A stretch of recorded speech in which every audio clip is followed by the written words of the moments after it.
On this episode of China Unscripted, the last British governor of Hong Kong tells us why Hong Kong was great and how it all went so very, very wrong.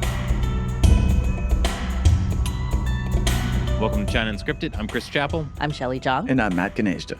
And joining us today is Lord Chris Patten, who was the last British governor of Hong Kong from 1992 to 1997. He was until recently the chancellor of Oxford University, and his most recent book is called The Hong Kong Diaries. Thank you very much for joining us today, Lord Patten. It's an honor to have the chance to speak with you. Delighted to be here. So let's begin. In the acknowledgments of your book, The Hong Kong Diaries, you call what the Chinese Communist Party has done to Hong Kong totalitarian vandalism. Why did you choose that phrase? Well, China is, alas, run at present by a totalitarian regime. And because I think in part the Communist Party is terrified by the things that Hong Kong stands for, it's trashed its freedoms and so on in a way which suits a totalitarian state, but obviously destroys the vitality as well as the freedom of an open society. One of our most senior judges recently said that Hong Kong was on its way just to becoming another totalitarian state, albeit a small one. But I think that's pretty well true. And it's a tragedy because Hong Kong was one of the greatest free trading cities in the world, believing in free trade a lot earlier than many other open societies. It was hugely successful. And what, alas, the Chinese Communist Party thought was that it could have Hong Kong without Hong Kongers.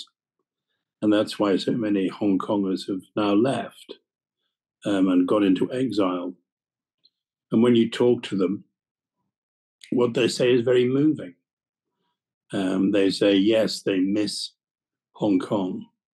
They miss their family, their friends, their homes. But the 140,000 or 150,000 who are here in England at the moment say, but they came here because they wanted to bring up their children in freedom. And they say that so often that it has quite an impact on you. Because we always assumed that free societies would outlive totalitarianism. And maybe that will be true in due course, because no dictatorship ever ends well. But unfortunately, we're in that stage where Hong Kong and Hong Kong people are still being oppressed. So that's why I use that phrase.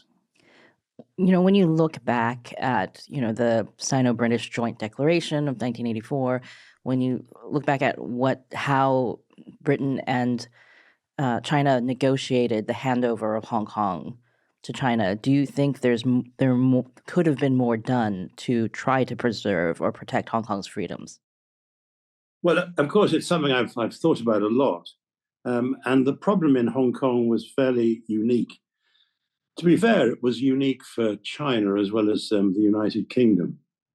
Most of Britain's colonies, and nobody would seek today to justify colonialism, but most of Britain's colonies were prepared for independence.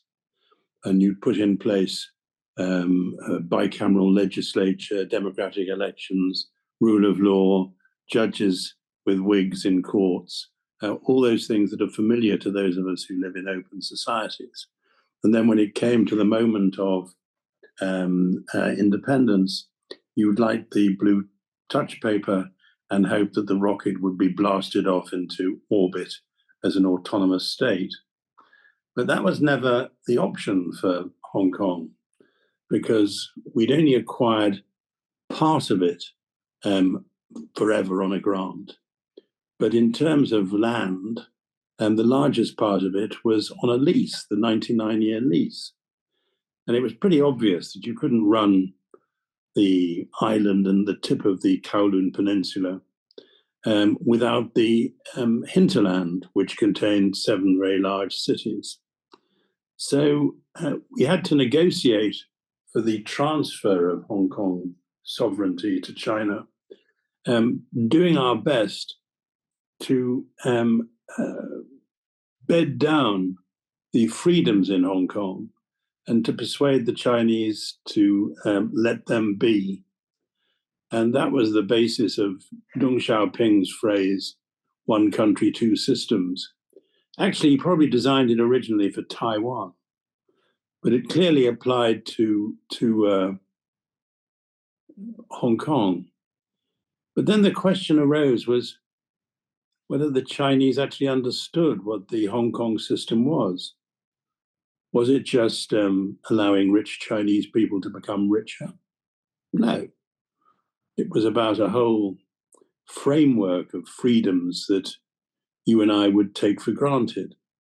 The rule of law, rather than rule by law, the beginnings of democracy, but never the chance of independence, at least within the existing agreements.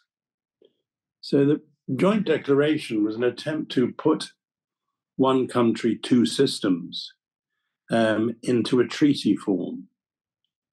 And the Chinese Communist Party agreed that it would keep the Hong Kong system as it was, while Hong Kong nevertheless became part of China in terms of sovereignty.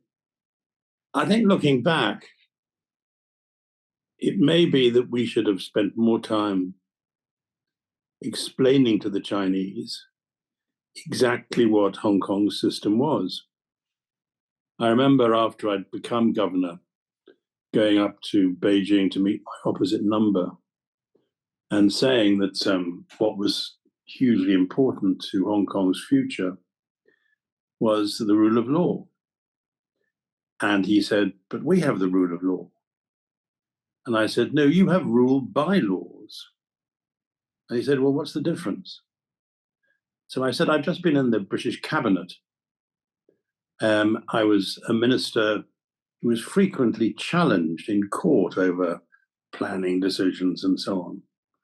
And I never knew whether I was going to win or not, because I was subject to the law, just like the people who were British citizens who voted for me." I think the Chinese thought I was pulling their leg. How could somebody who'd been a senior cabinet minister responsible for a large chunk of domestic policy in Britain possibly be challenged and overruled in the courts? But that, as you and I know, is what the rule of law actually means. We're all subject to it, from the mightiest to the smallest mouse. And I don't think the Chinese ever fully understood that. But they agreed that we'd proceed in that way, with Hong Kong's rights and freedoms and a degree of autonomy preserved for 50 years after 1997. And we put that, as you said, into a treaty, which was called the Joint Declaration. And that in turn was transferred into a sort of constitution for Hong Kong called the Basic Law. And to be fair to the Chinese, for a few years after 1997, they stuck to it. They resiled from it in some ways. They slowed down the pace of democratization, which they'd promised earlier would be entirely decided by people in Hong Kong. And they interfered more in Hong Kong than they should have done. But by and large, Hong Kong was still the place it had been, recognizably the place it had been in the first years after 1997 under Chinese rule. That really all started to change pretty dramatically with Xi Jinping for reasons which we can explore. But I'm not sure that we could ever have imagined that. Milton Friedman and others always argued that one country, two systems was impossible, that it was sort of oxymoronic. But I'm not sure what else we could have done than try to negotiate that and hope that the Chinese would be as good as their word. We now know, of course, in one area after another that the Chinese are spectacularly unreliable. They don't keep their word. You spend ages negotiating with them. It's like, I don't know, somebody once talked about being pecked to death by ducks. It endlessly goes on.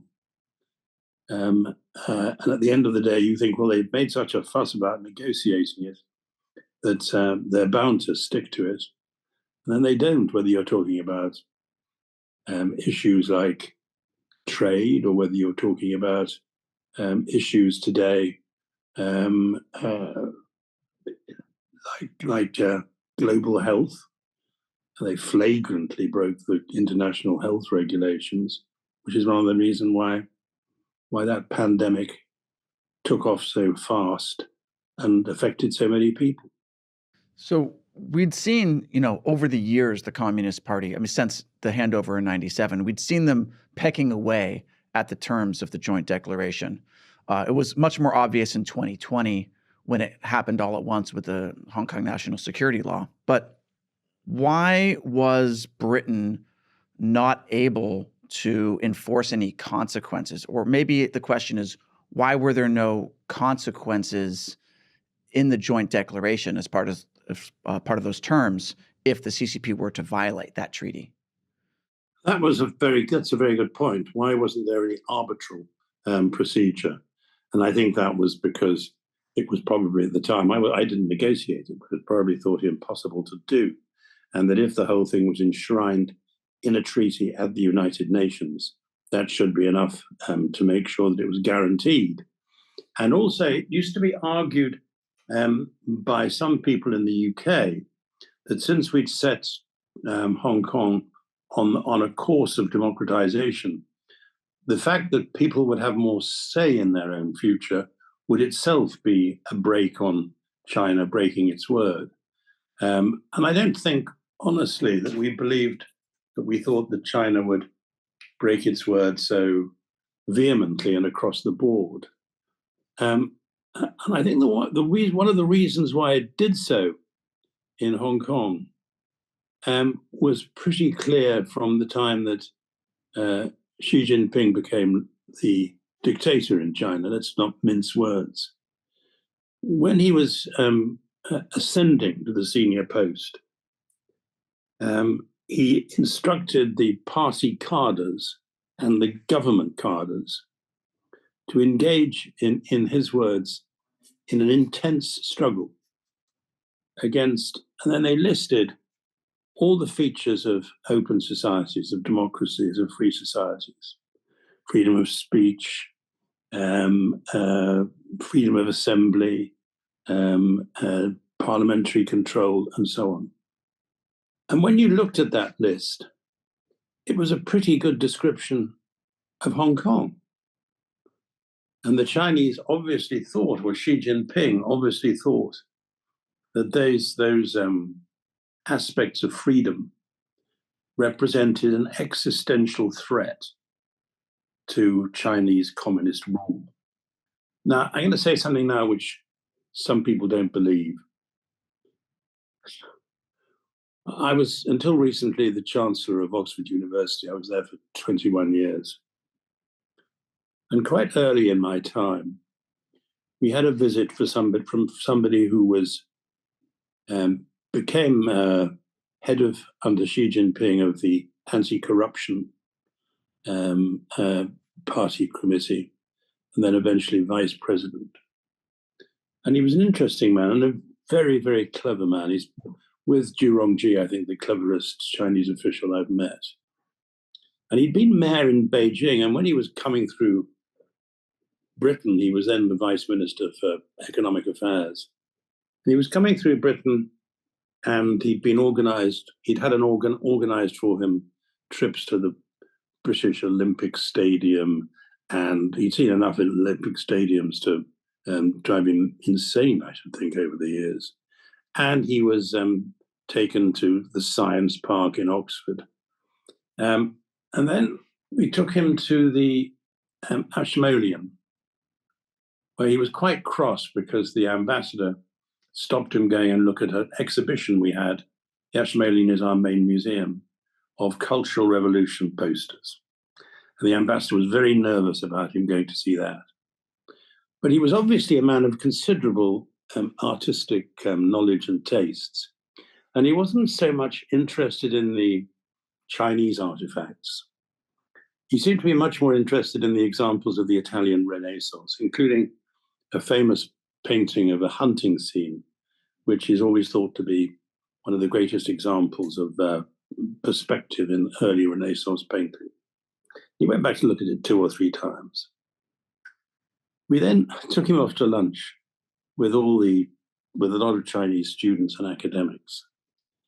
And after a bit of time, he said, his ambassador came over and said, it's time for you to go back to London now, Minister. And he said, I can't go back to London yet. I haven't been to the Bodleian Library. It's one of the greatest libraries in the world. It's our main library. So we got the librarian, who was a very nice American woman called Sarah Thomas, who'd been at Harvard. We got her back from a walk in part of the parkland in Oxford. She'd been walking her dog, and she came back and she showed him all the main Chinese artifacts in the Bodleian.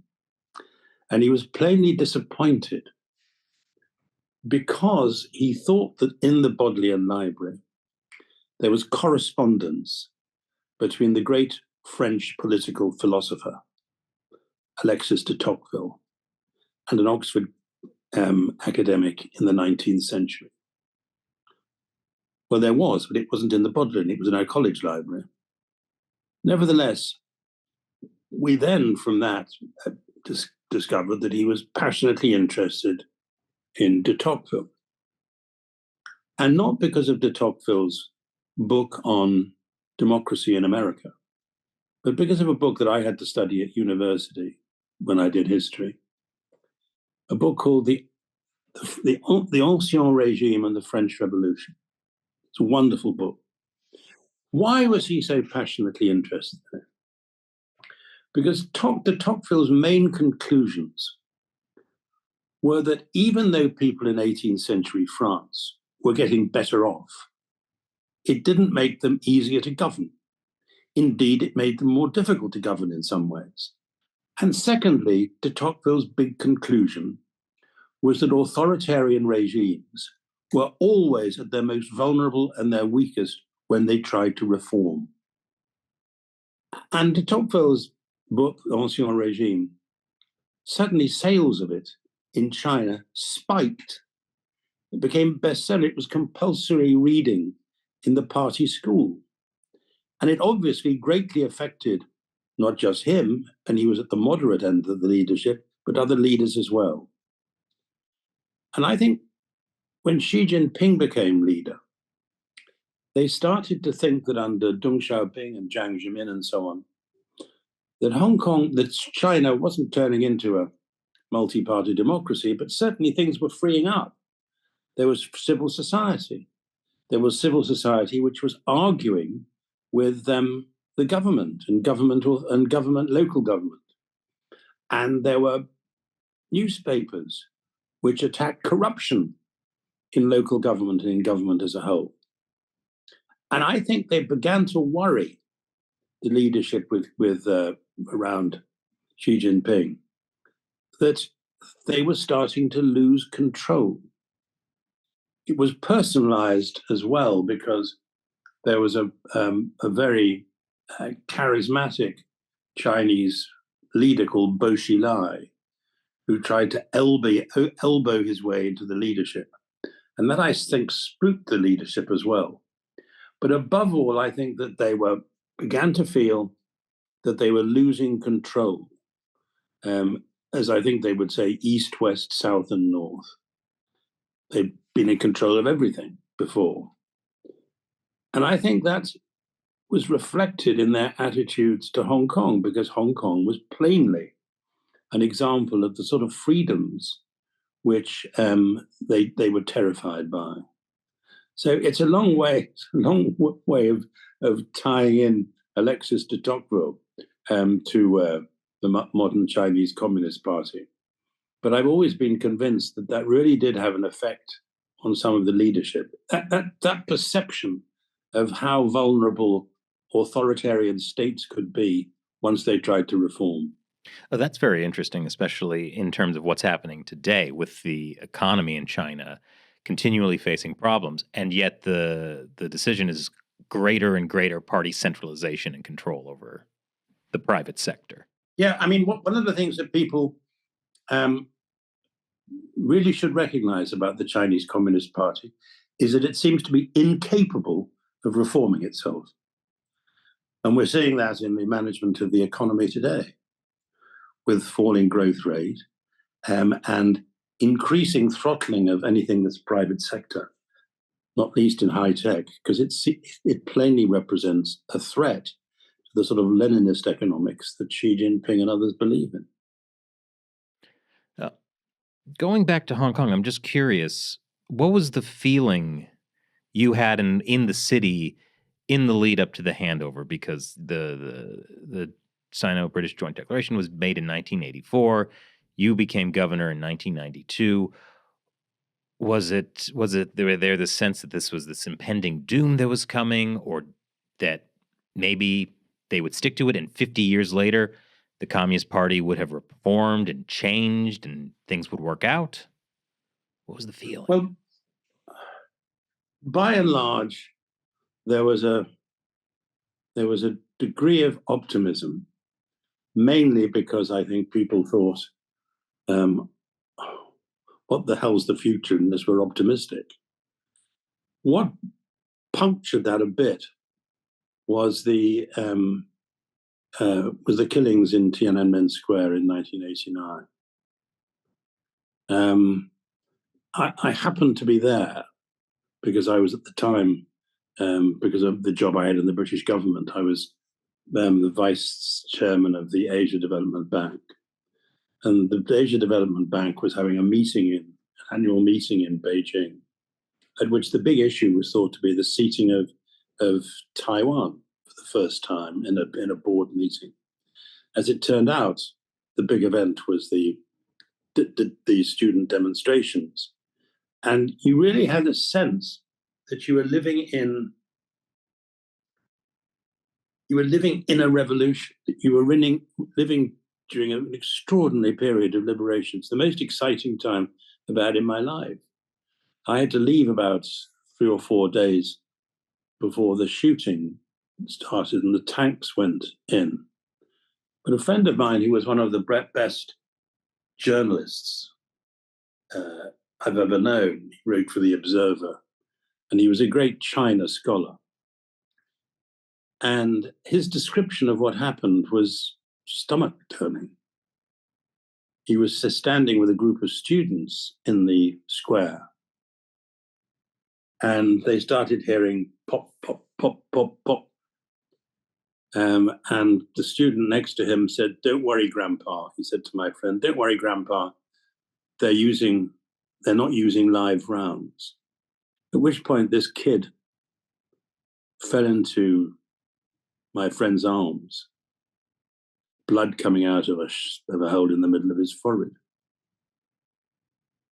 And one forgets now how a moment of great optimism was cut down by the leadership and the People's Liberation Army. And that really did have an effect on Hong Kong and encouraged us to make more generous arrangements for people to leave Hong Kong with British citizenship, which some of them did. My predecessor managed, I think, to calm things down quite a bit because it was still some way to go before 1997. Nevertheless, it did cause a degree of panic. And one of the challenges I had from 92, 97 was to manage the economy, even though there was this uncertainty about what was going to happen in 1997. And the fact that we got through without a collapse in the stock market, in the exchange rate, in housing policy. The fact that we got through without that was quite a triumph and indicated the underlying strength of the Hong Kong economy, which had been growing for 25 years. I mean, I've been a lifetime politician, at least until the last few years when I've been at Oxford. But I'd never before been in a position in government where you could every year cut taxes from already low levels, increase public spending, and increase the amount of money in the reserve. And that we were able to do for all 5 years I was in Hong Kong. Because of the public spending increase, the Chinese communists used to call me a socialist. And they were always waiting for things to blow up, and they didn't. The economy was remarkably sound. And that's a tribute to the people who were managing it, and a tribute to the entrepreneurial spirit of people in Hong Kong, and for their sort of intimate understanding of economic realities. So I suppose that was the Tiananmen was the nearest thing to making people take fright, reminding them of what Chinese communism really was all about. I'm always anxious to distinguish between China and Chinese people and the Communist Party. Because the people who work for me in Hong Kong, the best civil servants I've ever had, were Chinese patriots. But they didn't believe they had to define their patriotism in terms of their enthusiasm for the Communist Party. And it's so I've always wanted to say to people, I'm a huge admirer of Chinese people and of China, but think that the Chinese Communist Party is a disaster. I'm wondering how you felt when you saw the protests happening in Hong Kong in 2014 and 2019, especially 2019 when there were, millions of Hong Kongers marching through the streets. Well, we once had a demonstration when I was governor of Hong Kong, and 2,000 people turned up when the unemployment rate went up by above 2%. That was the only demonstration I can remember. There was a demonstration when I arrived in Hong Kong, because there was a strike on Cathay Pacific Airline, and a group of air hostesses and others turned up at the gates of Government House in Hong Kong. And people said, well, what are you going to do about it? And I said, I'll go out and talk to them. And they said, you can't possibly talk to them. They're on strike. And I said, well, I'm governor. It's part of my job. But that was the nearest we'd ever come to any sort of demonstration. So the demonstrations in 2019 in particular were pretty mind-blowing. And they had consequences for the Hong Kong diaspora and Hong Kong students, which were very worrying, because I didn't feel I could ever give people the assurances that they wanted. I'll tell you a story. I was taking my dog for a walk in a local park near where I live in London. And I turned a corner. There was a group of young Chinese, about 5 of them, 6, young men and women, all probably in their early to mid-20s. And one of them came up to me, and they called me by my nickname in Hong Kong. Pang Ting Hong, one of them said. So he came over to me and he said, do you remember me? Well, I did that politician's thing of sort of waffling.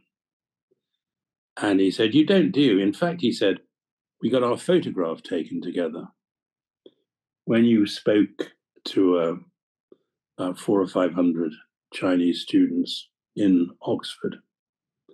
And you had your photograph taken with me holding a yellow umbrella, which you remember was The symbol. which they had in order to ward off the fumes of tear gas. So I waffled a bit at least. And he said, look, he said, I've just finished my DPhil. I've done my dissertation on diabetes, and I'm hoping to practice in a hospital. He said, and my two friends and my girlfriend have all just finished their medical degrees. We've all just become doctors.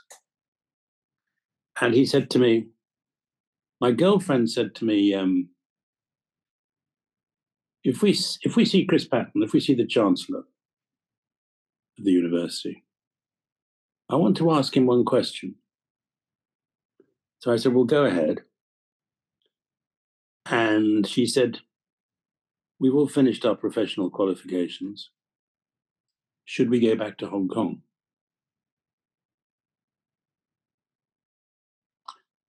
And there was no way I waffled.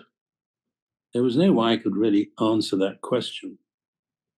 Here were very bright young people, important professional careers ahead of them. What would I say to my own children? What sort of assurances could I give them? And in the end, I was resorted to the sort of quasi-sentimental, portentous statements about freedom always outlasting tyranny and all that, which is true. But if you're trying to work out whether you're going to be a consultant at a hospital in America or Canada or Britain, or go back to Hong Kong.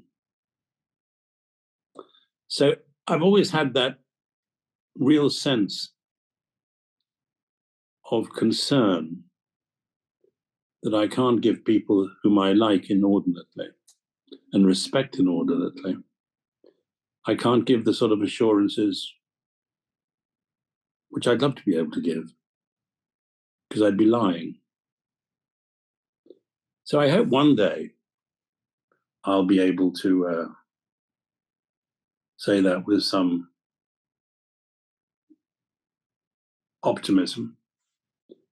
But I'm 80 now, and I'm not sure whether I'll live that long.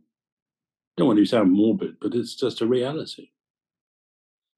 So it's been such an important part of my life. Not the most difficult job I've ever had, but certainly the most enjoyable and the one which had most effect on people. I loved Hong Kong. Still love Hong Kong. I can't go there anymore because government wouldn't let me.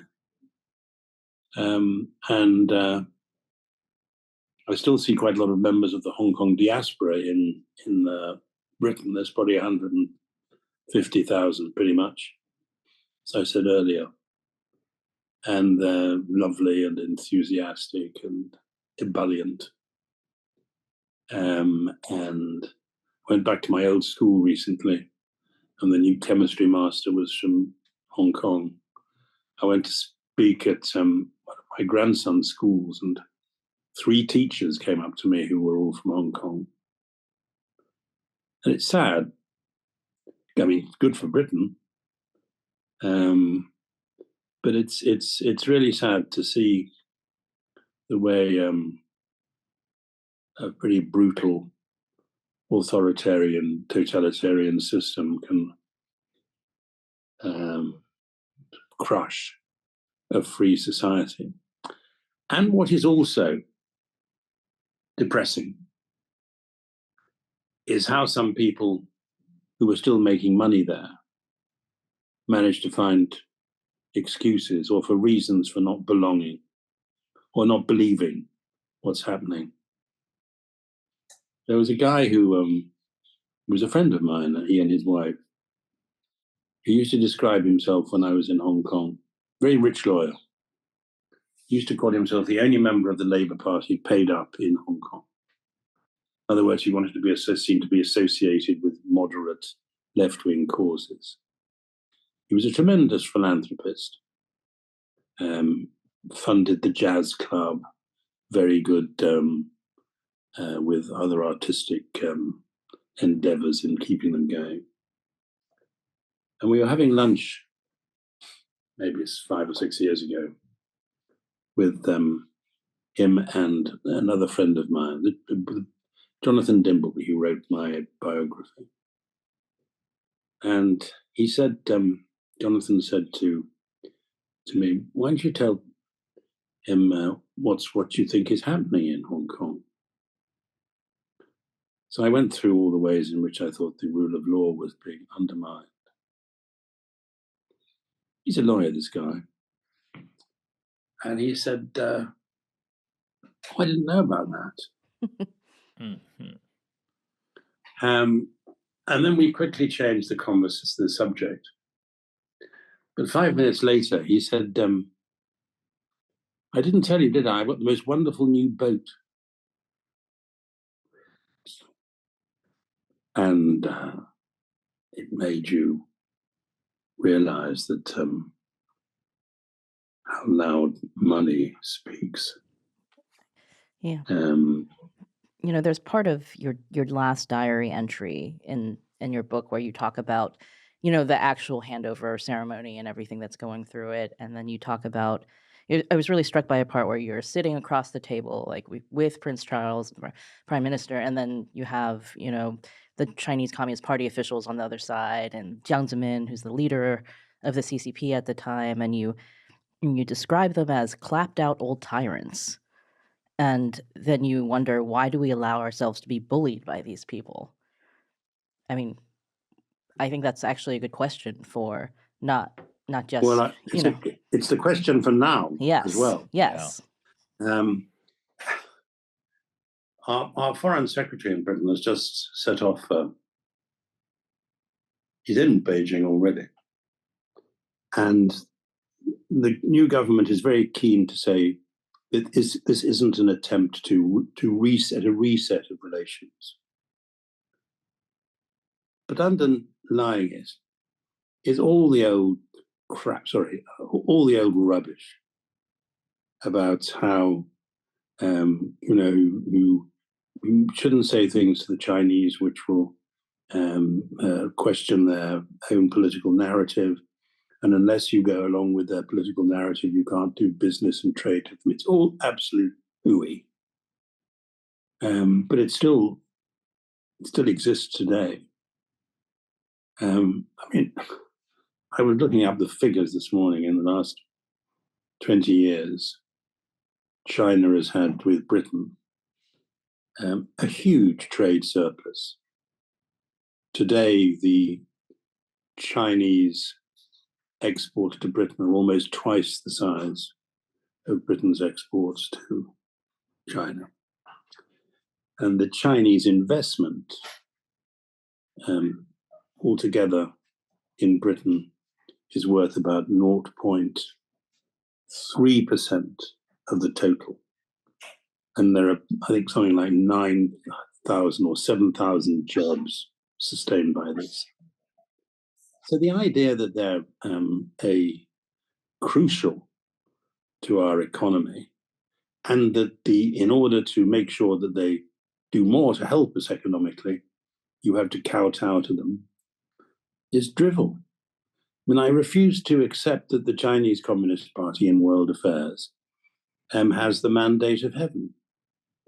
What's happening in the Ukraine at the moment, where 60% of Russian weapons, or the weapons and technology which sustains the Russians from abroad, comes from China?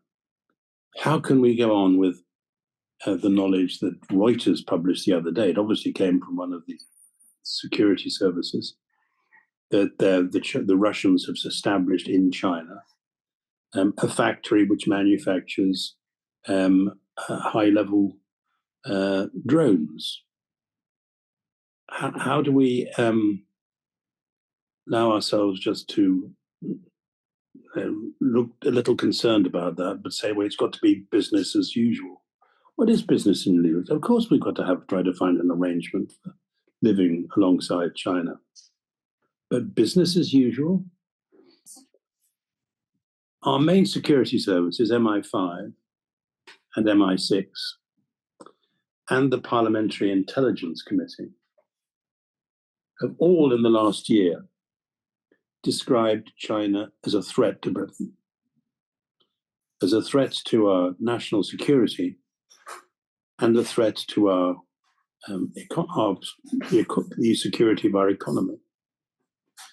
We know that the investments that China is actually making in Britain are an attempt to buy into high-tech companies or into parts of our infrastructure, which could be politicized.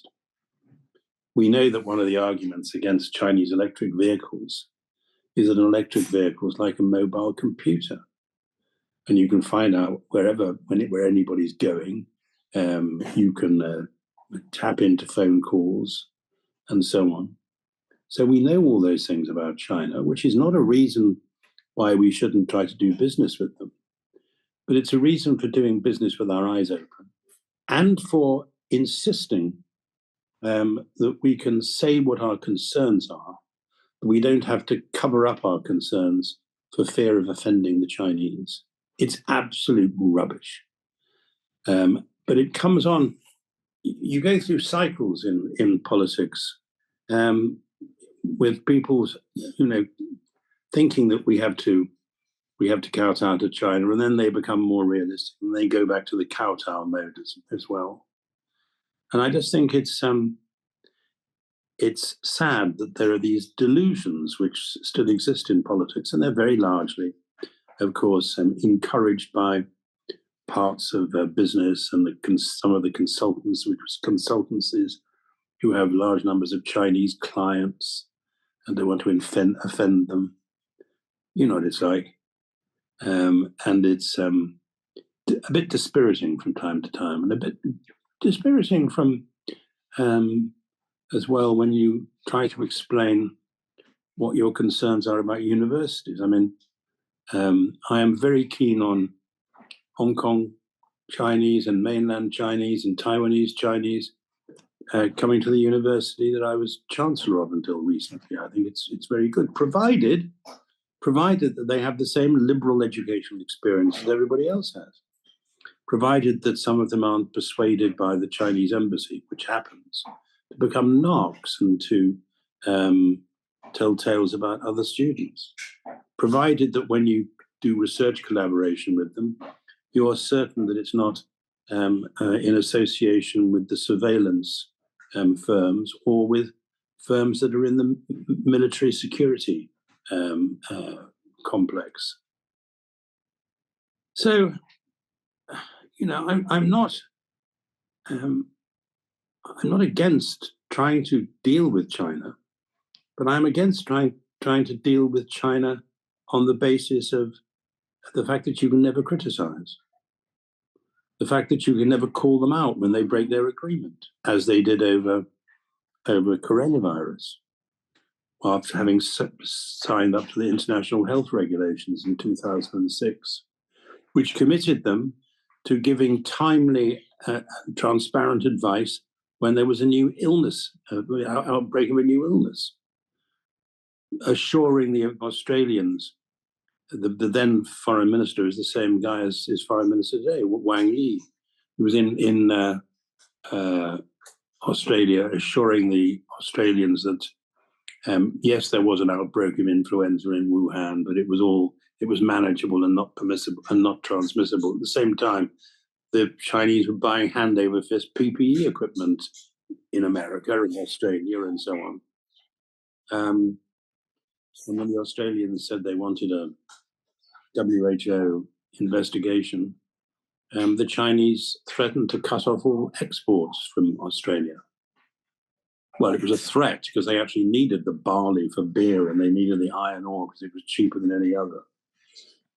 But they get away with that too often. And I don't think it's helpful for them. And I think it's rather demeaning for us. So sorry, that's my dog barking in agreement with me. Get him on the camera. So moving forward, what can the international community, maybe Britain in particular, can do for Hong Kong, considering the Chinese Communist Party is a bad actor? They don't honor treaties and international agreements. what can actually be done to help the people of Hong Kong? Well, what we've done so far is to give about 150,000, 140,000 of them passports to come and live here. And be honest, that's about it. I mean, we can't send a gunboat in,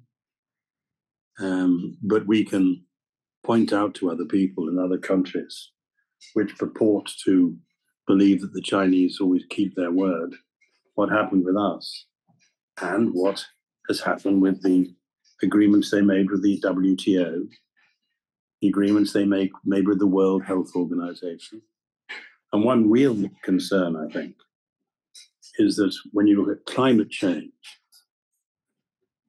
we are going to have to strike international agreements. And the likelihood is that those will involve costs and sacrifices for people. And democracies, not without difficulty, will do that. And then having to explain to their citizens in a democracy how it is that the Chinese are getting away with not doing it. And I think it's a fundamental problem for democracies to deal with that in the future. One of our best judges made this point the other day when talking about how secure democracy was. So anyway, I think we have to be absolutely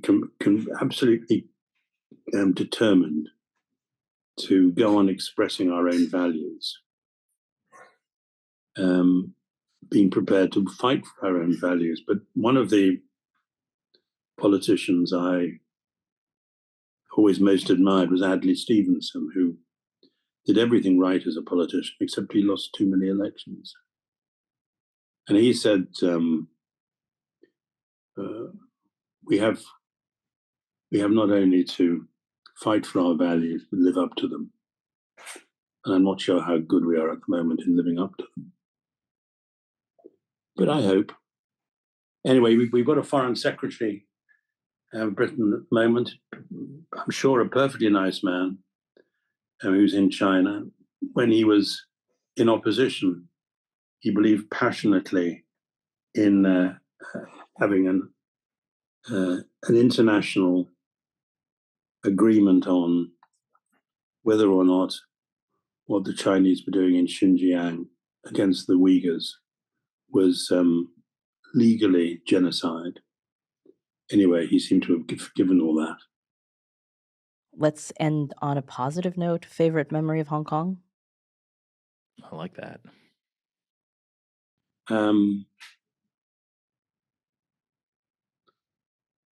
The decency and humor of people. It's wonderful. It's a wonderful harbor, mountains.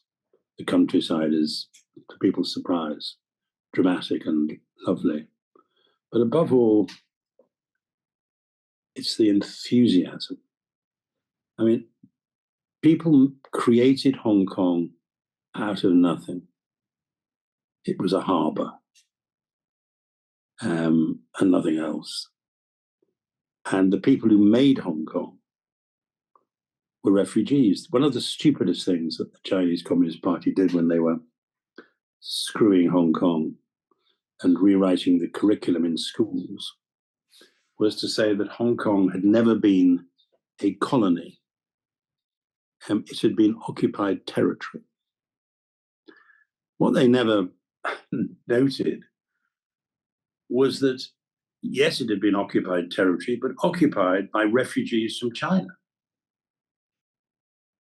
who were the very people whose children were having to read these textbooks. Jimmy Lai now has been in prison for 1,000 days, the newspaper proprietor. Chinese hate him.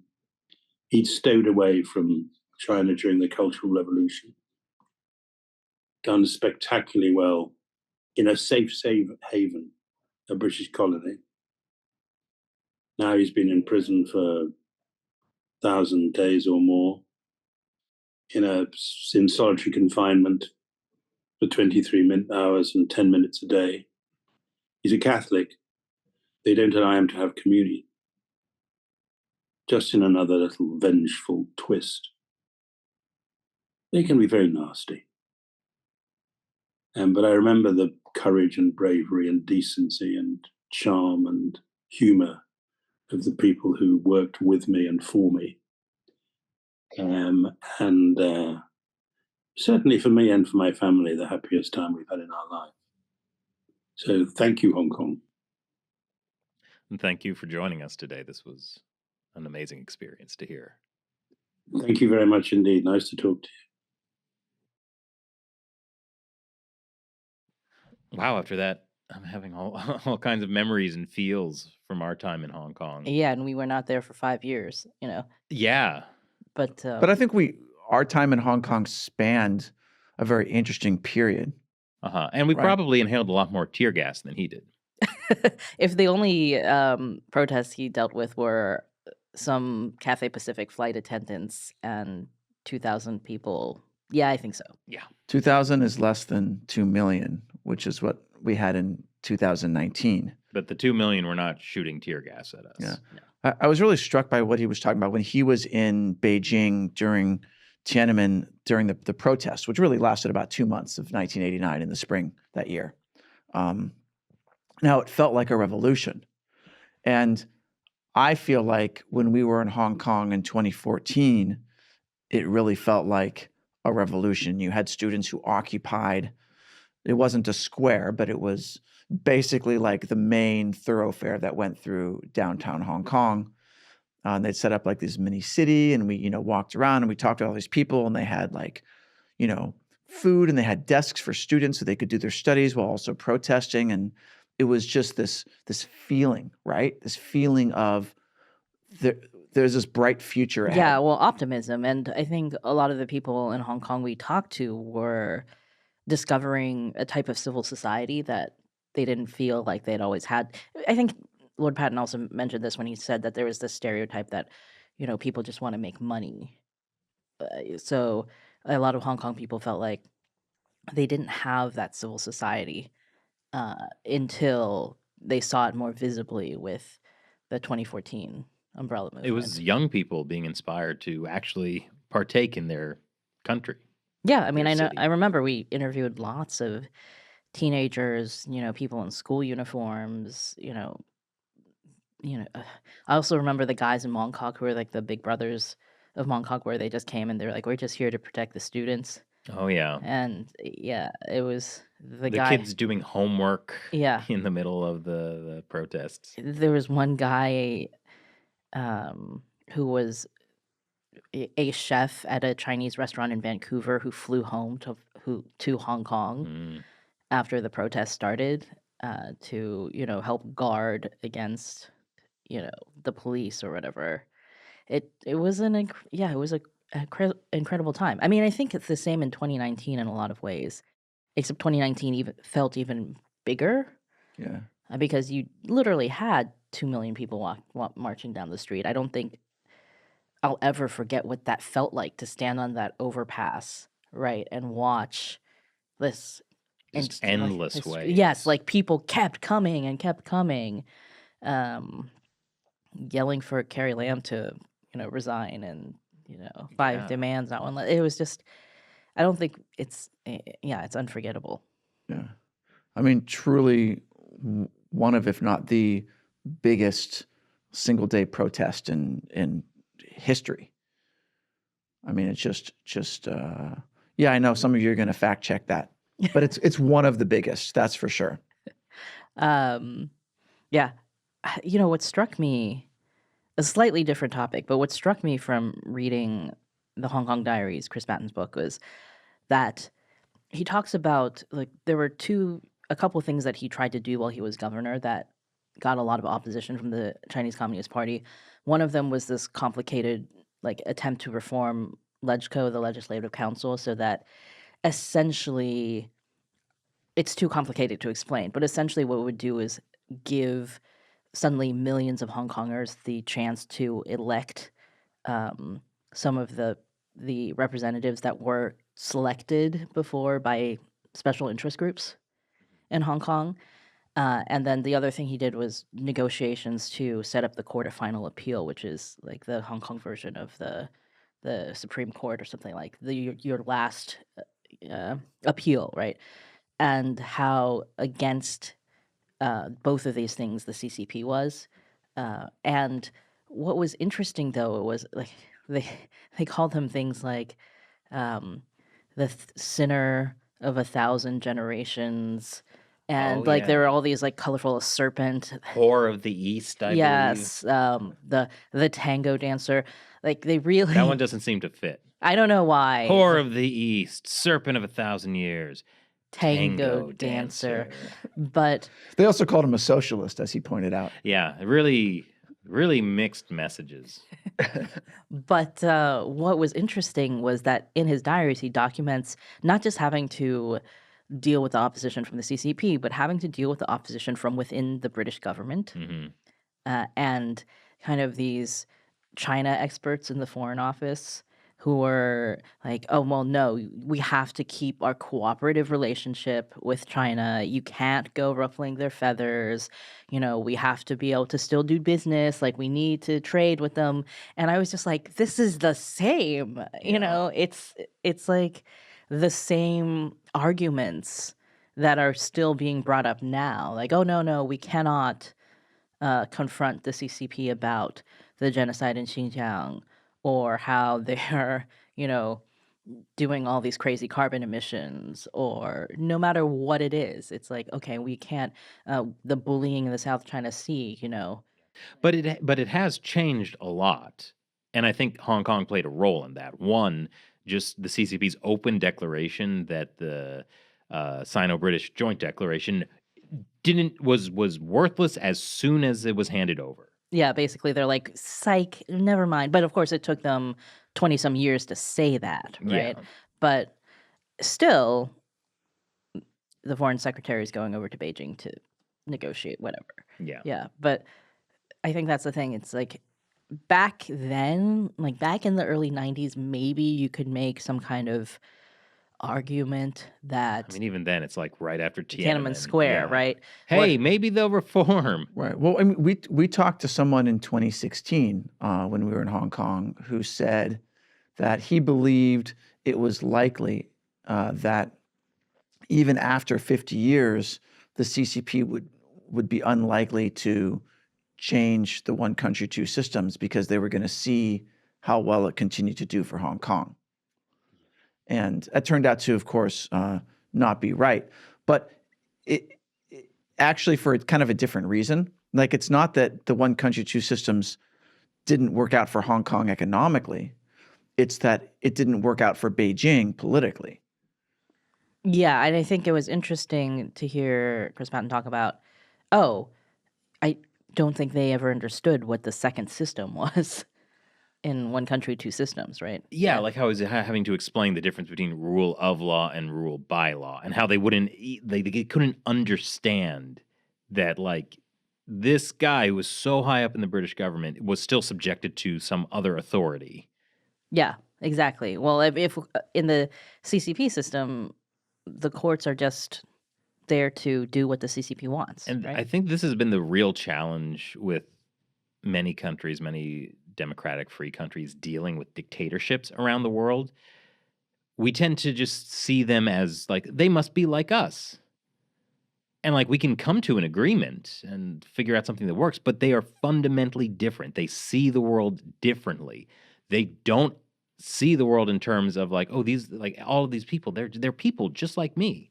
Yeah, They're not. They're just schlubs who are underneath you and you are the ruler. And that is actually how most of human history has been.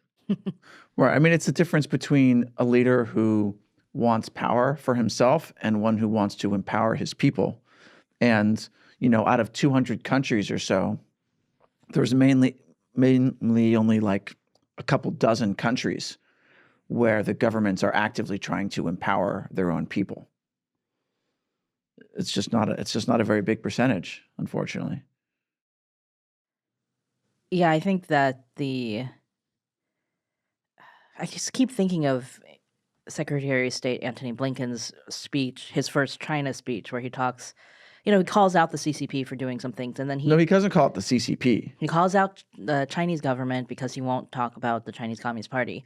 But then he goes on about how if China wants to join the international rule-based order, it's going to have to blah, blah, blah, blah, blah. But like the premise is that, as to your point, does China want to join the international rule-based order? No. No, they want power, and they don't want to join your system where they have checks and balances. Yeah, they want to set the rules Yeah. of the system. They want to say what the international order is and force the U.S. to follow that, and they're doing a pretty good job. Yeah, I mean, I think the carbon emissions are such a great example of this because, like, China, the Communist Party, looks at the issue of carbon emissions and global warming, and they see all these countries, these liberal democracies, curtailing their own fossil fuel usage, Their industrial capacity. Yeah,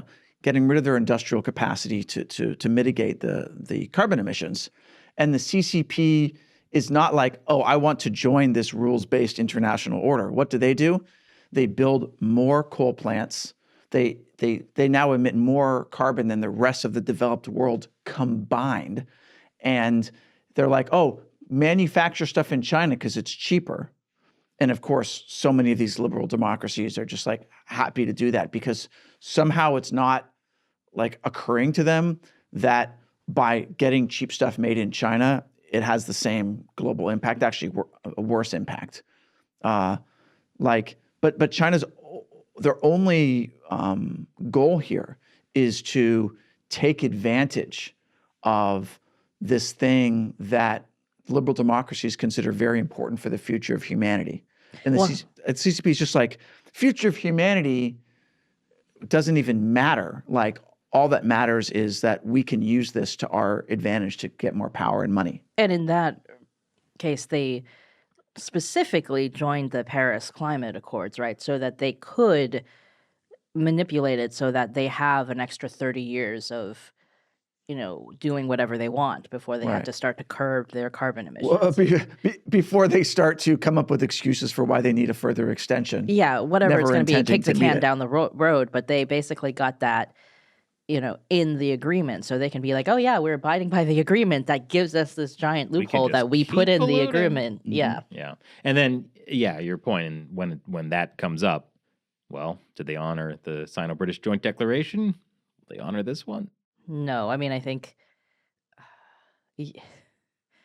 there was some British ambassador to China who, his name currently escapes me, but he was one of the people that negotiated the Sino-British Joint Declaration, and he said something about how, the CCP may be, thuggish tyrants, but they keep their word. Like, once they give their word, they keep their word, and that was foot in mouth. Yeah, well, I mean, I don't know if he's dead now, but like I was like, I don't know if he disbelieved that, you know what I mean? If they convinced him of that, and I don't know if he lived long enough to see that was not in fact the case. Yeah, it was what Chris Patten said was very interesting about like the whole negotiation process, where it's like being pecked to death by ducks. Like they're putting so much effort into this negotiation. Surely they're not just going to throw it out. Mm-hmm.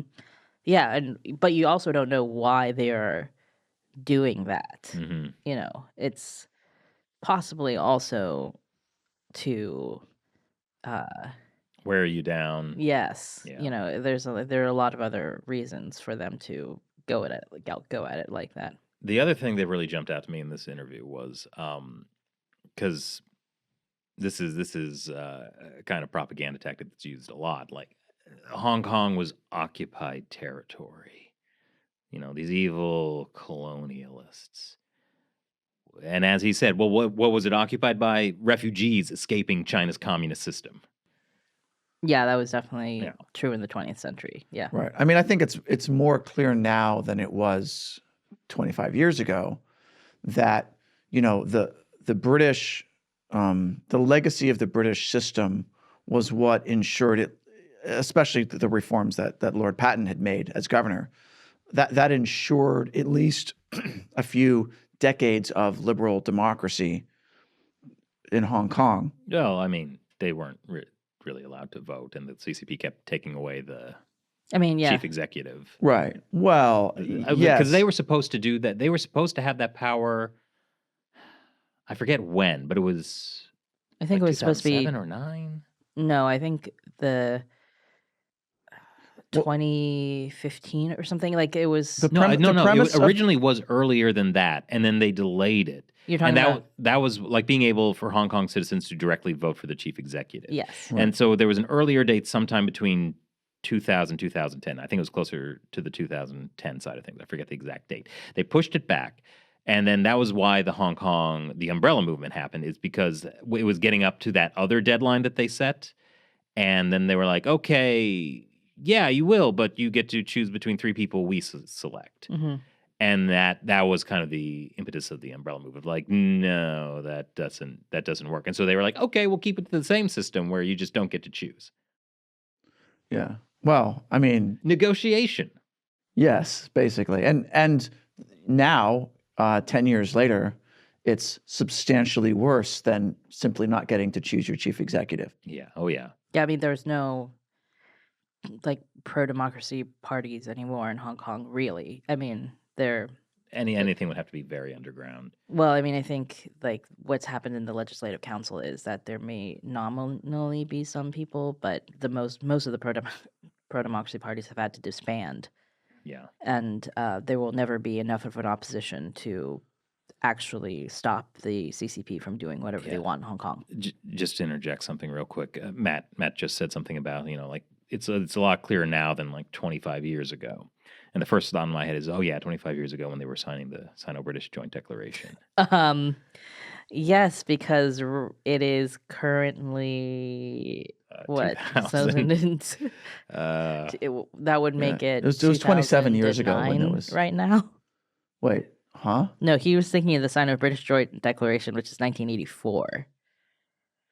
Oh, So yeah. Chris was thinking 1984 was 25 years ago. I'm still stuck in the early 2000s. Yeah. Well, I mean, that's okay, Chris, because you're only like in your late 20s now. Yeah. My back. Oh my gosh. But I do appreciate Lord Patten's sort of wisdom of having been through this whole thing from like the 80s through his governorship in the 90s through seeing the last 27 years after the handover.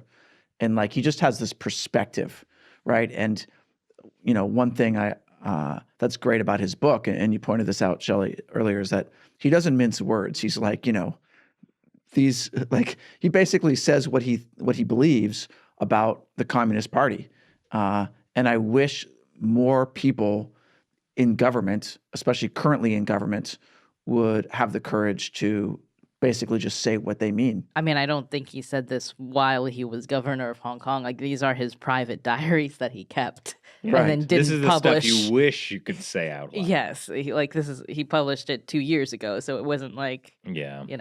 Hopefully someday they'll publish my book of thoughts about Matt. I don't think it's not interesting. If he ever publishes it, don't read it. There's nothing there that's juicy at all. It's nothing but good things. Yeah, that's the kind of book people want to publish. Yes. Here's No my book of sweet controversy, thoughts. no controversy whatsoever. Everything is sunshine, and my diaries. I had toast for breakfast.